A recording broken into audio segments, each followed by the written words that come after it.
So this one is topic-wise classified paper 6 balancing experiment. You should go through these points before solving the questions.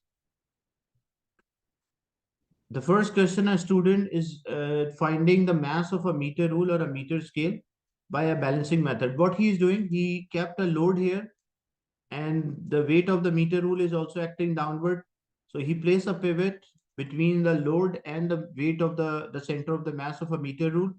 The weight is causing a clockwise movement and the weight of the meter rule will cause an anti-clockwise. When their moments are same, so we can work out the force and from that force we can know the weight of a meter rule. But for paper 6, you don't have to memorize any formula, just follow the instruction given in the question. So he places a meter rule on a pivot, then he places a block Q.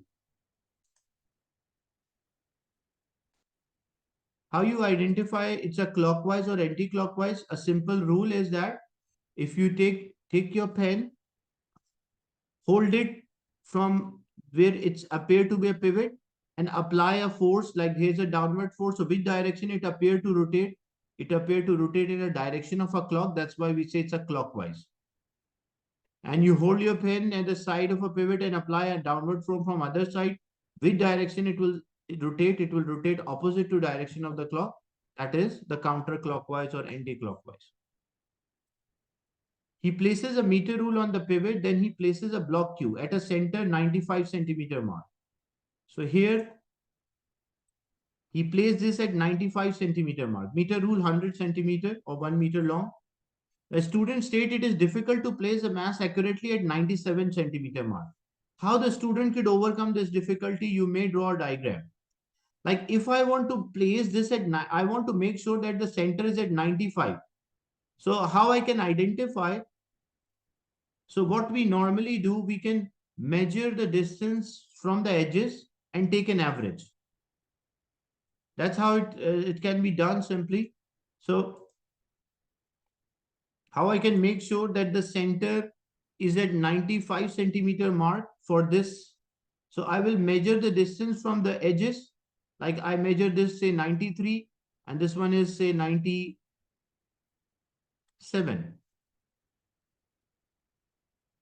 So if we measure the distance from the edges and take an average, so it will be 93 plus 97 divided by 2. So 93 plus 90. No, if the question is we want to place this mass accurately at 95 centimeter mark. So how we can make sure that it is at 95 centimeter mark? So simple rule, not calibrate the mass. Simple rule is we measure the distance from the edges and take an average. So when we take an average, we can identify like the average of this one 93 plus 97 divided by 2. So this will give us 95. So it means that the center will be at 95. But what if one of the value is at 92, another value is at, say example, 94. So where the center will lie? Where will be the center of the mass if it is 94 and 92?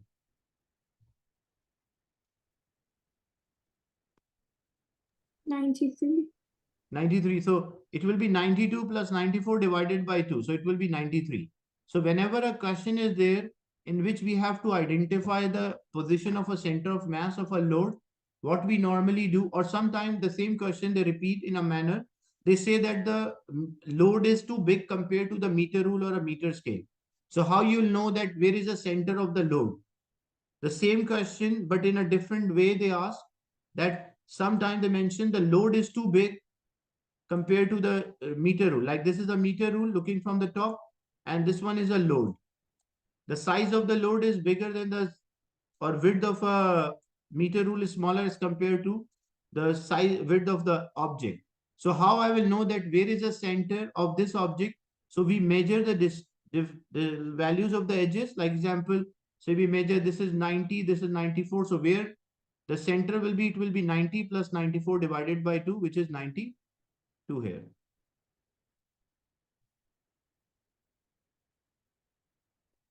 We don't have to find the center of the gravity or center of the mass. The question is how he will know that he can place at the 95 centimeter mark.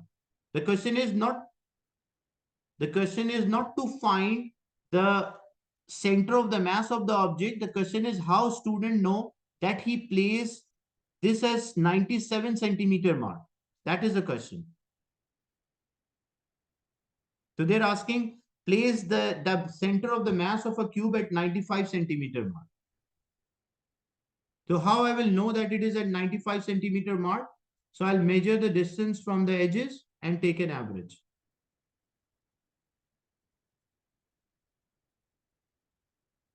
So same way, if a question is the meter rule, width is smaller than the size of an object, the width of an object. How I will know where is the center of the mass of this object? Like which position the center of the mass will lie?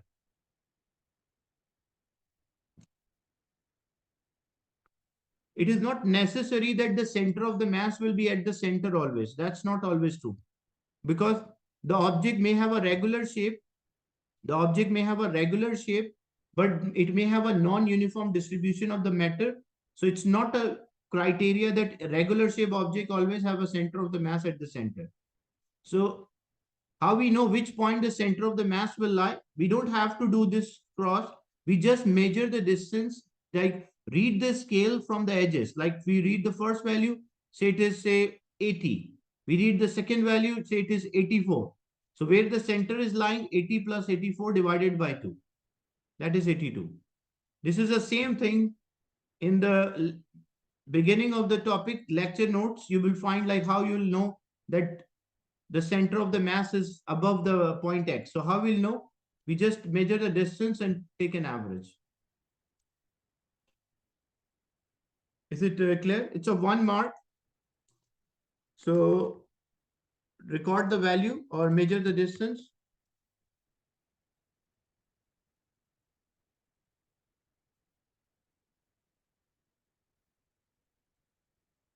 And take average.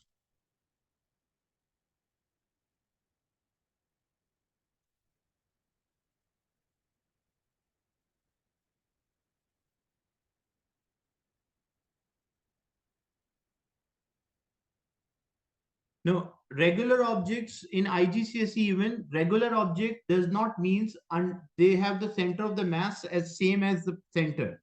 If the term uniform is used, then it means that the center of the mass is there at the center, but not the regular. Regular does not mean that the center of the mass is at the center. If they say we have a uniform object, it means then it will be at the center, but not about regular. And what figure you will draw? You can draw this figure. You have a meter rule. You place an object and just show marking, like one mark is say 93, another one is say 97, and then the center will be at 95.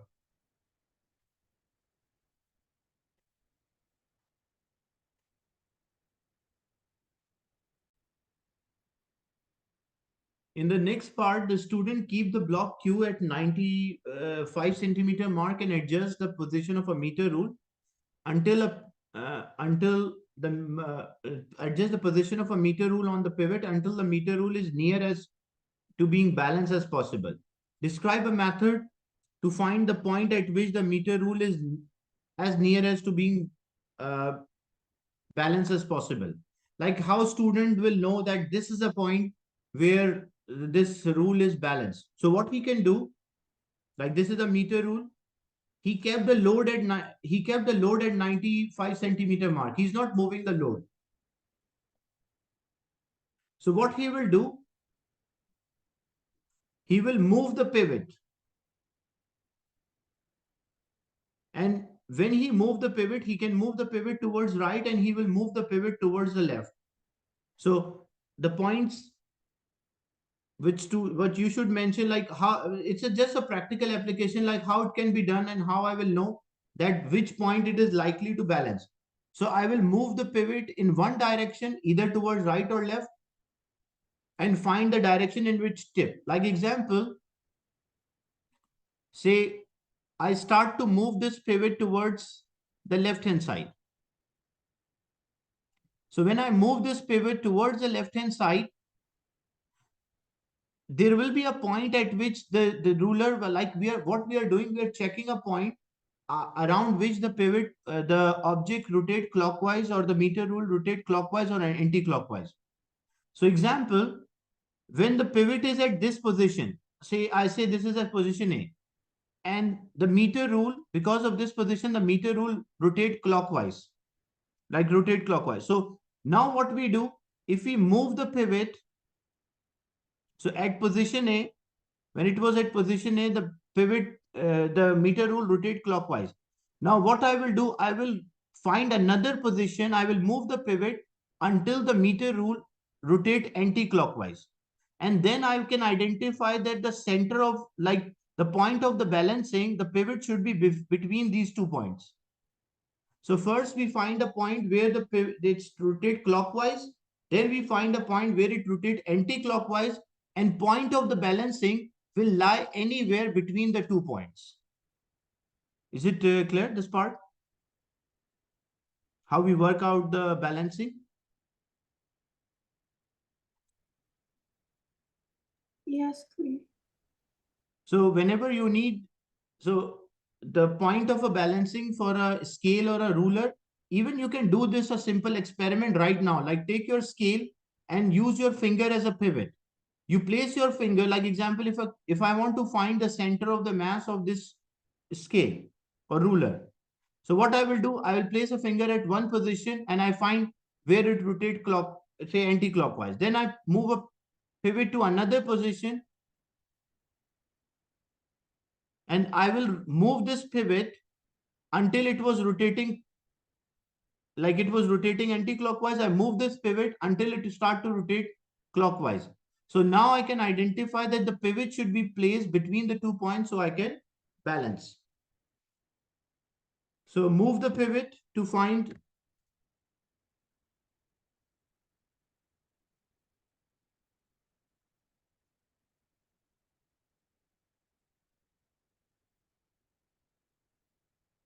it's the same thing as when there is a load there, how it will be balanced, because there is a load and there is a weight of the meter rule. So what we do, we will move the pivot from one position to another.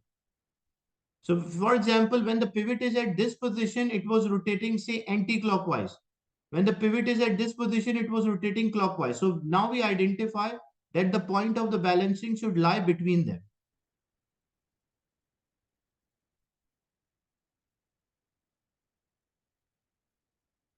So it's the same idea. If you have a load or without load, same way you can work out the point of balancing.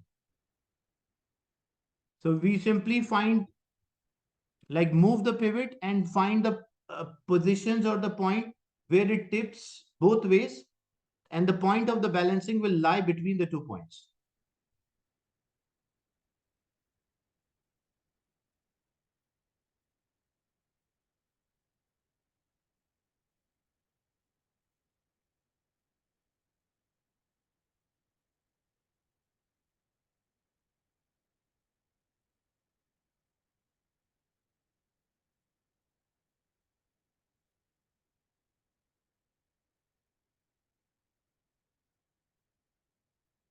And the point of the balancing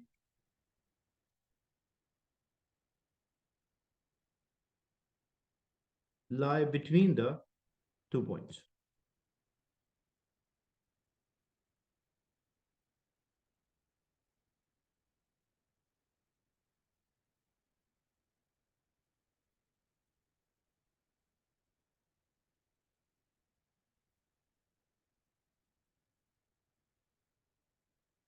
The next part, the student determine the distance between A and B, the center of a block Q and 50 centimeter mark, and also distance B, the center of a block Q and the pivot. So student determine, as it's labeled already, A and B. So this was at 95 centimeter mark. So from A is actually from 50 to 95, which is 45 centimeter. What about B? B is the distance from pivot.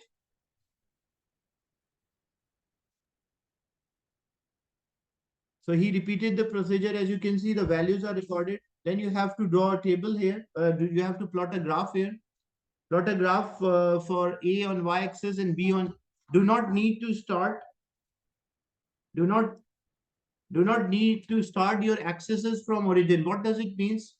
That you don't have to start the axes from the origin. It means, like, see the values here. We have to make for A and B. What is the minimum value of A? It's 25 and maximum value is 45. Whereas B, the minimum value is 21 and the maximum value is 39. So I can start both from 20.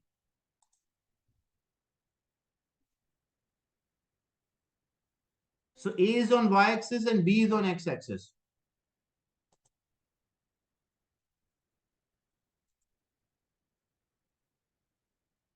And whenever one mark is always to label the axis. So A is there in centimeter, B is there in centimeter. Then the values, as they mentioned, we don't have to start from origin. Like I don't have to start with 0.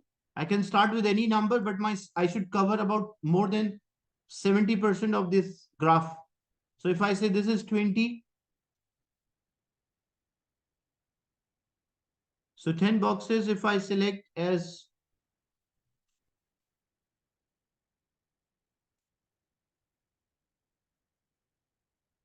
or 20 boxes, if I select as 10, it's fine. Like 1, 2, 3.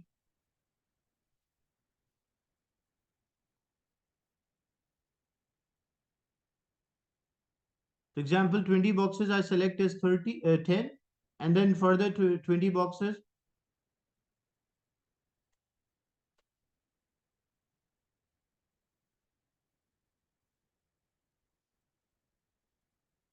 So this is equals to 40.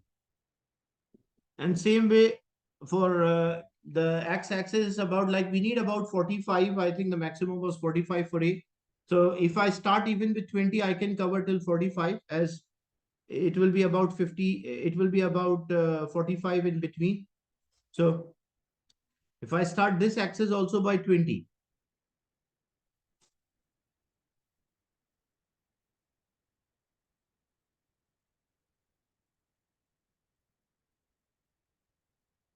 in case if any box if I miss, so it may not be accurate.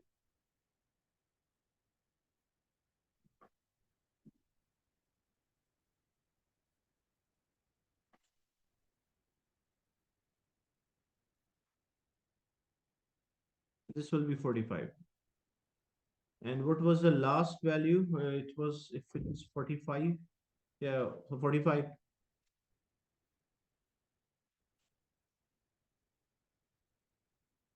So I can label these axes 20, 30, 40, B in centimeter, that's 20, 30, 40, and just I label 45 because one of the values 45, and A is also in centimeter. So I'll share another link and continue this question.